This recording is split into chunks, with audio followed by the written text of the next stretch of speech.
I'm standing inside the Queen City home of Margaret and Roman Deerlight, a normal American couple happily married for 30 years.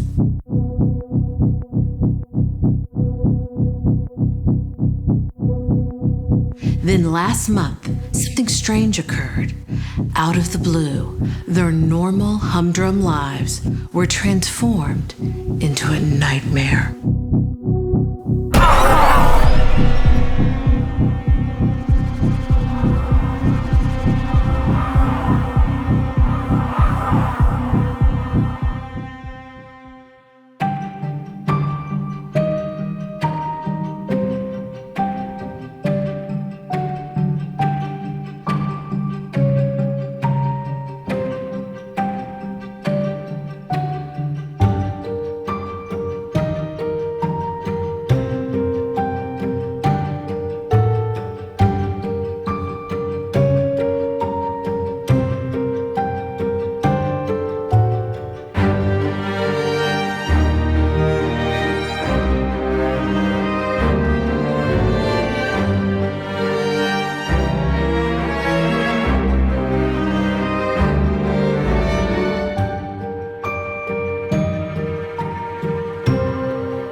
Hello, my name is Alyssa Jarvis, and I am a documentary filmmaker. Our story begins with SkepticOp in Charlotte, North Carolina, a nonprofit dedicated to debunking the paranormal, and its CEO, Mark Missouri, whose fortunes took a downturn. I don't know that I'd call it a downturn, Alyssa. I think I'd call it a rebuilding year.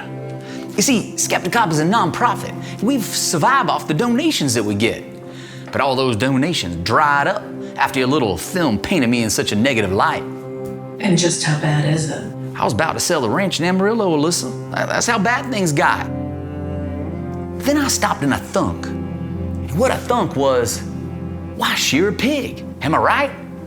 I'm not following you. Oh, Alyssa, I got this ingenious idea. You ready? Yeah. We gonna raise money for SkepticOp by throwing a fancy dress ball, fundraising gala. You ever heard of Camelot? Camelot. King Arthur, the Knights of the Round Table. It's perfect.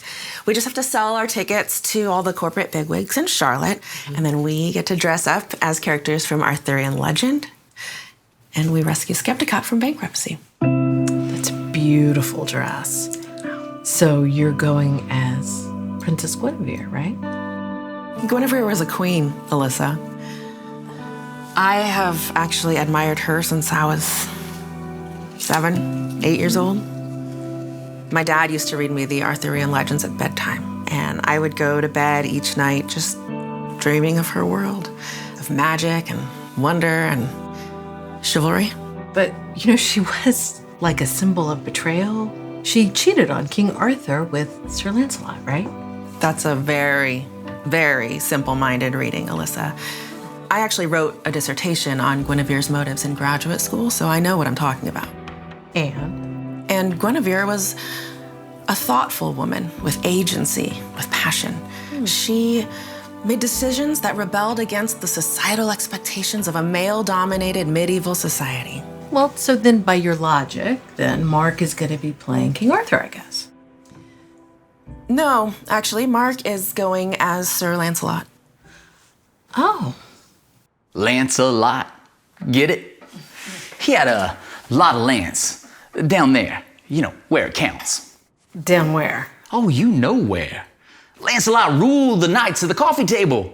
The round table, Mark. Oh, all the tables, little lady. He was about raw masculine power, like me. So you still need someone to play King Arthur, right? Well, the appeal of the SkepticOp party is that it's a show of unity in our Camelot. So, we need Elvis. Oh, Elvis. Your husband, Elvis. He's the perfect King Arthur.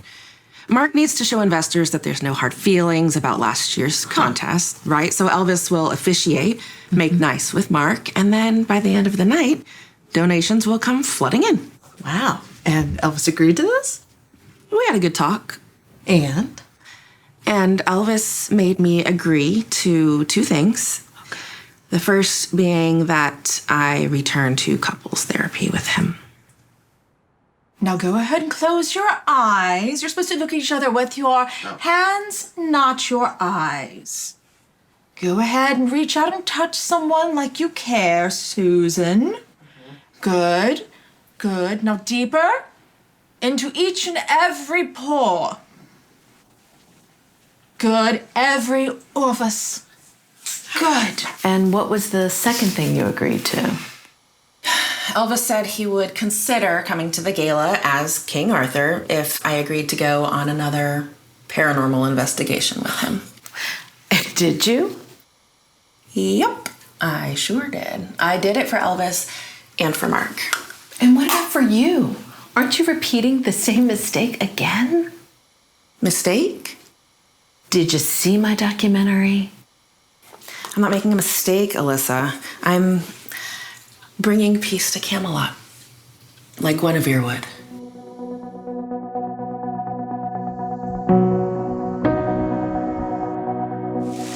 Thanks so much, Bleeder, for doing the interview today. I really have a lot of them, so I appreciate you being quick about it. No problem, Melissa. Yeah. Okay, well, why don't you just tell me what's been going on? Why don't we do that? Well, there's been a period of adjustment. Well, what do you mean? I have lots of special requirements. Such as? Bubble wrap on all the doors, and the utensils, and the toilet seats. Oh. Okay. And Elvis's Santa Claus figurines. They keep falling down on me while I'm trying to sleep. And I can feel their eyes staring at me. All the time.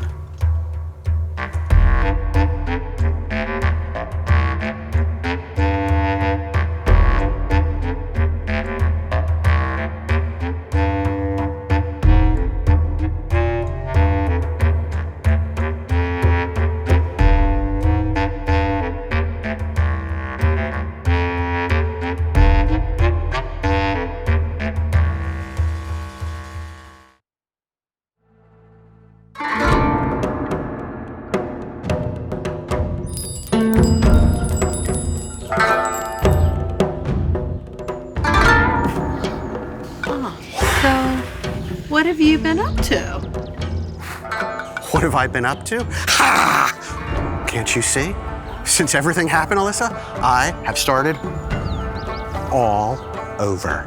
Just like a newborn baby.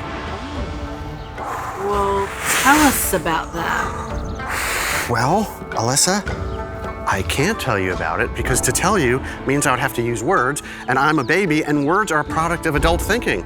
So as a baby, I can only communicate with you through gurgles, chirps, baby coos, baby nonverbal communication, like sucking your thumb.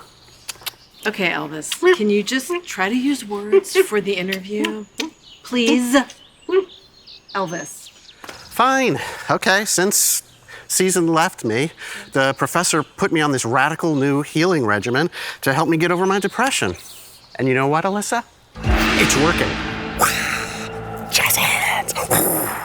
To start over, Elvis had to become a baby in every sense of the word. And well, babies aren't born wearing clothes, are they?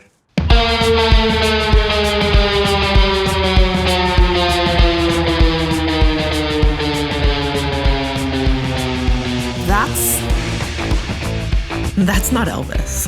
No? I mean, Elvis is in fine shape for a man his age, but not like that. Wait a minute. Is Season accusing me of using a body double? If I weren't a baby, I would be highly offended by that. I hate to complain, but Elvis walks around naked all the time. I mean, He's been so nice about accepting me and my needs. I hate to say anything about Tit. Did you say tit? Sorry. Freudian slip. But I mean, it's a little much. Especially at the breakfast table. Over coffee. You see, as an infant, Elvis must go everywhere naked. Physically, emotionally, even spiritually naked. And well, as he develops, he must learn to speak up, say things out loud into the universe. Oh, he's an infant, all right. And that's definitely a body double. And what does Elvis have to say to the universe? Kindness phrases. But, and this is very important, only kindness phrases in a very purging and aggressive manner. Son of a bitch. I love myself. You piece of shit. You're amazing. You know, things of that nature.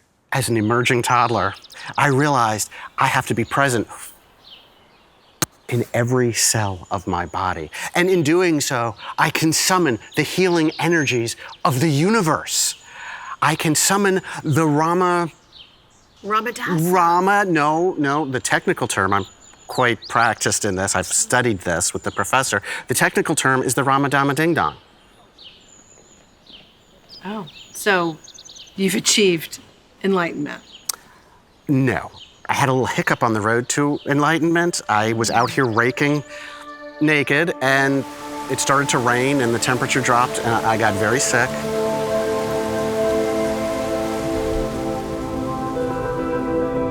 Had to call an ambulance. I ended up in the hospital, intubated and comatose.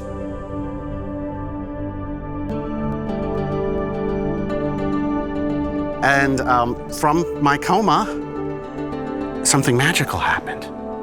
I heard this voice, a voice from outside. It was the voice of a tiny little British boy who said, "Blimey, Gav, get season back. Keep calm and carry on."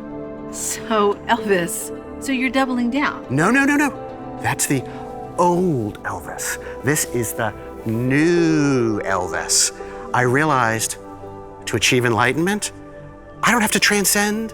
I don't have to grow. I don't have to evolve. I don't have to learn anything. I just have to be free to be me. It's something called the law of attraction. Elvis merely defines what he wants. In this case, season's return, of course. And then he has to visualize it, even fantasize about it. Oh. Okay. And then he makes daily affirmations, repeating positive statements to reinforce his beliefs. Can you give us an example of a daily affirmation? Elvis will get season back. He will, damn it! I'm so sorry. My kindness phrases got a bit too aggressive. Tell us about the paranormal case you're investigating with Season. Right. Okay, so it began on my podcast bragging about the paranormal. The professor and I were on the air together talking about the Pageland critter, right? And this frantic woman calls in, and she's very upset, and she's claiming that her husband is not her husband anymore. Now, you might remember, that's the premise of a movie, Invasion of the Body Snatchers, about an alien invasion, pod people, things like that. But that began, that movie, The Invasion, with people saying their loved ones aren't their loved ones anymore. So are we talking about aliens? That's what I'm going to find out with Season at my side. But I will say this, Alyssa, we are not alone. Roman and I were high school sweethearts. We met on the junior varsity synchronized swimming team. I was team captain, and he was my new partner. And I'll tell you flat out, I was young, naive, but I had never seen anyone freestyle stroke like he did. I mean, he didn't care. He was in that pool freestyle stroking all the time. At 5 a.m., he would be freestyle stroking, and at midnight, he'd still be stroking. I'd never seen anyone stroking like he did. I guess you can say that Roman captured my heart right then and there in that chlorinated water. Then we graduated and got married in a beautiful poolside ceremony at the YMCA. And we raised 2 beautiful daughters. But then everything changed. Tell us what changed. Well, it was a normal Saturday morning. I had made Roman's breakfast. When it happened, I spoke to him right here in this very room. I don't remember what, something about a bill we had to pay or something to do around the house. And then what happened? He was just sitting on the sofa watching TV when all of a sudden he couldn't see me or hear me. And I yelled at him. I was really loud too, and I even stomped my feet. But it was like I was just gone. So your husband suddenly stopped being able to see or hear you. I'm invisible to him, but it's just me. Wait a minute, I don't understand. He can see and hear the kids. And you, he can see and hear you just fine, but not me. So he doesn't know that you're sitting on the sofa right next to him? Oh, he's completely clueless. Watch this. Roman! Hey! Roman! Hello! Roman, your wife is talking to you. She is? Yes. Where is she here now? Yes, I've been interviewing her. Roman, I'm right here. Right here! See what I mean? Roman, what is this like for you, not being able to see or hear your wife? Well, I mean, it's quiet. All my meals appear 3 times a day like clockwork. The laundry's always put away and folded, and it's like there's this magical fairy flitting about just outside my peripheral vision, like Tinkerbell. I know my stick of margarine's still here, but I can't see her or hear her. Your stick of margarine? It's his nickname for me. He says I'm as sweet as butter, but healthier for his heart.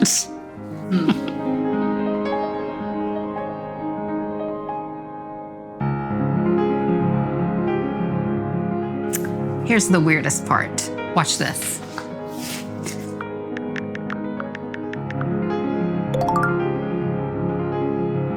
Oh, hey honey, looking good. What are you up to today?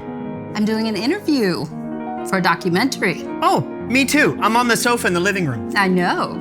I'm less than a foot away from you. Less than a foot away. Are you sure I don't see you? Honey? Hello? He can only see you through the phone or video. Yeah, he can see me through Zoom. He also sends me texts, like if he needs snacks from the grocery store. Margaret, how does this phenomenon make you feel? If I'm being honest, mad. It makes me mad, Roman! I can't hear you. I know that. I just worry. What if this is it? Will you leave? No. I'm just gonna keep doing things the way that I do them so that he feels that I'm here. So that he knows his stick of margarine is still by his side. Is it lunchtime yet? Honey, are you still here? Hello? Honey? I'm checking all public records about the Deerlight property for proximity to 5G towers. Elvis thinks they may be adversely affecting Mr. Deerlight's health, or maybe a nearby factory producing forever chemicals.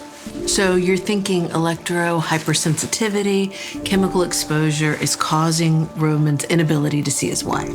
Alyssa, we live in a swimming pool, or maybe a Great Lake. of chemicals and electrical waves. And you know how viruses are. They love to multiply, and they feed on electricity and forever chemicals.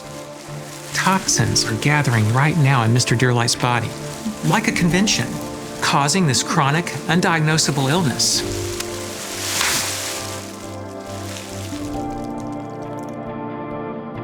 Fact check. Viruses don't feed on electricity. And toxins, they don't gather in the human body, unless maybe we're talking about heavy metals. Oh, you think heavy metal is gathering in Roman's body's taste in music is causing this? No, I meant heavy metal like... Like what? Never mind, I'm not gonna go there with you. Well, could it be an alien presence, Season, lurking somewhere in the house, making it so that Roman can't see his wife, like it's an alien cloaking device or something? Like a pod in the basement. You think this is Invasion of the Body Snatchers? Yeah, exactly. I mean, one thing that movie did get right, scientifically speaking, is the concept of spores. But there are no mold spores here. This house is clean. All right, well, Season, think about this. I'm thinking. Could it be demonic possession like what happened to my dryer at my house?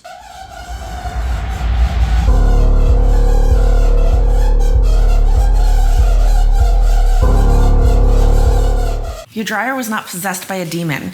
You had a snapped fan belt. It bled, Season. It bled. It was rust and water commingling. Well, if it wasn't that, then it has to be government mind control. In the 1950s, there was a government mind control experiment known as MK Ultra. It involved a two-step mind control process. Can you explain those steps to us? Well, of course I can. Step 1 involved breaking down the existing mind, and step 2 involved replacing it with the thoughts of the controller. And were the experiments successful? Well, as a matter of fact, the Deep State rebooted MK Ultra in the 1970s under the codename BJ Medulla. And then, in the 1980s, practitioners actually became highly skilled at breaking down minds using a combination of psychedelic drugs and Thigh Master infomercials. You know, the ones with Suzanne Summers. Ultimately, the government proved ineffective at implanting new ideas, hence the second Bush administration. If it's mind control, what's the point? I mean, why impact Roman's ability to visually and orally detect his wife? Did you say orally detect his wife's Season? My God, this is a PG documentary. We'll get throttled on YouTube again. Orally. It means by ear. Stop saying orally. Orally. Orally. I know you have a potty mouth and your mind is in the gutter, but stop thinking about that. All right, so Season, if it's not aliens, if it's not demons, if it's not mind control, and it's not oral, then what's your explanation for this? I'll show you. Come over here. All right. All right, come here. Stand here. Tell me what you see. A mirror. Look at us. Oh, wait a minute. A mirror. Are you talking about parallel universe spillover here? No. It's psychological, Elvis. It's all psychological. Season, come on. There was a study done in 2013. It concluded that couples, especially couples who've been married a long time, become so familiar with the pitch of each other's voices that they can no longer differentiate between their spouse's voice and background noise. They can literally not hear each other anymore. Do you identify with Roman? Let's just say I know what it feels like to be oppressed by my environment. I mean, I can actually look at a sharp object in Elvis's house and feel it cutting into me, slicing into my flesh. Even if it's across the room, like that coffee pot. See it? Yeah, coffee pots aren't sharp, leader. Oh, you'd be surprised, Alyssa. You'd be surprised. I have witnessed this exact phenomenon before. Really? In our marriage. What? In our marriage? Yeah. Me? You? When? I asked you to change, and you didn't. I gave you an ultimatum, and you didn't hear it. Hold up. I never did what we saw that guy do. I never tuned you out. So then you ignored me. No, and I'm listening to you right now, my little pound of butter. Don't call me that. Sorry. That's butter. Better. Shit. Do you understand what I'm trying to tell you, Elvis? This isn't paranormal. It's about how spouses listen, or more specifically, how husbands listen. Well, Susan, diagnose the problem. Okay. How would Roman tune back in? Well, first he'd have to want to tune back in.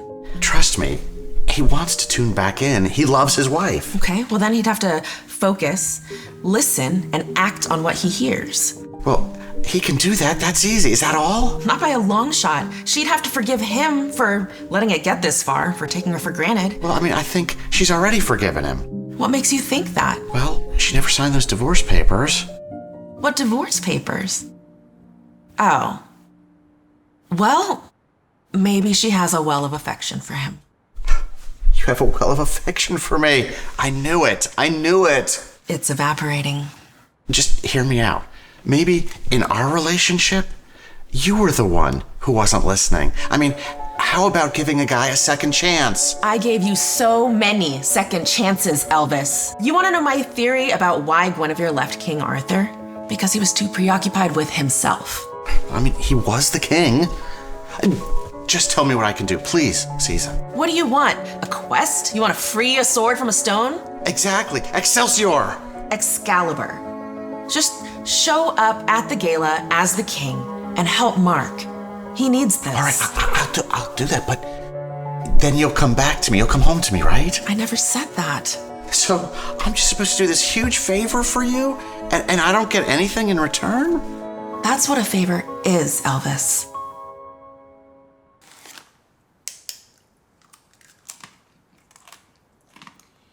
Imagine spending your whole life with somebody and suddenly not being able to see them anymore. Ridley? Oh? I said, imagine spending your whole life with someone and suddenly not being able to see them anymore. They can still see each other. Only through their phones. That's not that bad. What's wrong with you? They can just text each other if they want.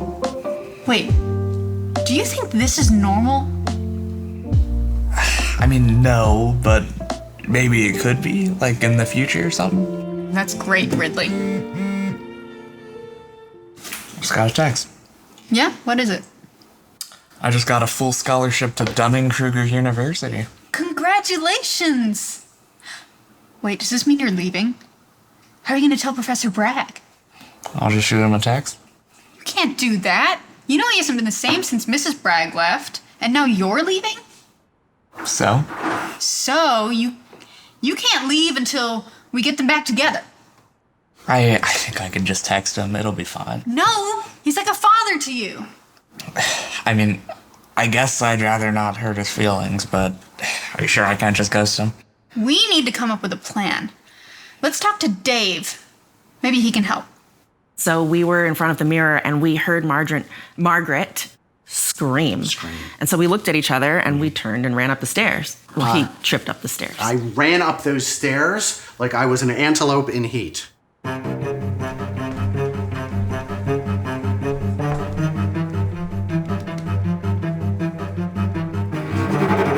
Is he okay? I can't find a pulse. He's unresponsive.